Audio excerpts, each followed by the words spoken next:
এখন 4টি বন্দর নিয়ে বিতর্ক সৃষ্টি হয়েছে। ডাবল মুরিং কন্টেইনার টার্মিনাল, যেটা ডিপি ওয়ার্ল্ডকে দেওয়ার কথা। ডিপি ওয়ার্ল্ড হচ্ছে কারা?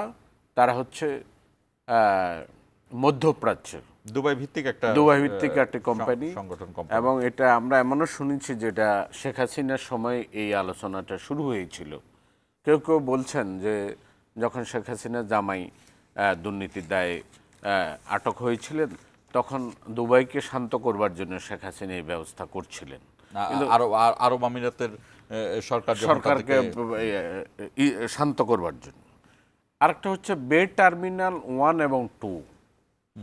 এই দুইটা টার্মিনাল, বে 1 এবং টার্মিনাল বে 2, এই দুইটা ports city Singapore authority, PSA, ports of Singapore authority এবং ডিপি ওয়ার্ল্ড, তাদেরকে দেয়ার কথা।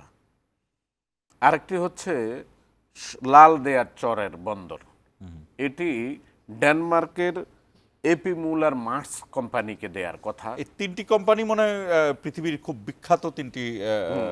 এরা পৃথিবীর 70টা দেশে 90টি বন্দর পরিচালনার দক্ষতা তাদের রয়েছে।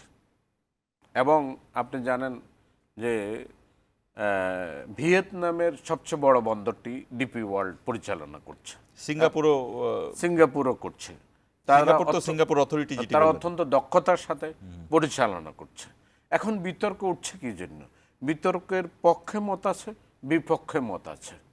পক্ষে হচ্ছে যে প্রযুক্তিগত যে সংকট আছে সেটা উন্নতি হবে, অর্থনৈতিক যে ইনভেস্ট করবার দরকার সেটা এই দেশগুলোর আছে, সেটা আমাদের নাই।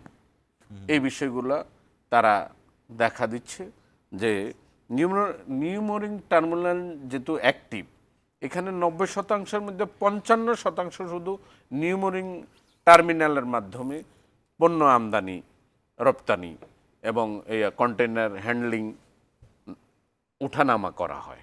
55% কথা বন্দরের এফিসিয়েন্সি বাড়ানো হবে, এবং এই এফিসিয়েন্সি বাড়ানোর জন্য এই যুক্তি। কিন্তু এটার বিরুদ্ধে যারা বলছেন যে স্বাধীনতা খর্ব হবে, তাদের যুক্তিটা সার্বভৌমত্ব ক্ষতি হবে। যেমন আমেরিকাতে এটা হয়েছিল ডিপি ওয়ার্ল্ডকে দেওয়ার জন্য, তখন রিপাবলিকান এবং ডেমোক্রেট তারা দুইটি গ্রুপে এর বিরোধিতা করেছে। বুশ প্রশাসন অনেক বোঝানোর পরও পারেনি, পরবর্তীতে ইলেকশনের মাধ্যমে এটা বাতিল করতে বাধ্য হয়। এবং তানজানিয়াতে সেম ঘটনা ঘটেছিল, যে তারাও সেটা বিদেশিদেরকে দিতে পারেনি। কিন্তু আমি যে 3টি কোম্পানির নাম বলেছি, তারা কিন্তু পৃথিবীর 70টি দেশে 90টি বন্দর পরিচালনা করবার তাদের অভিজ্ঞতা আছে।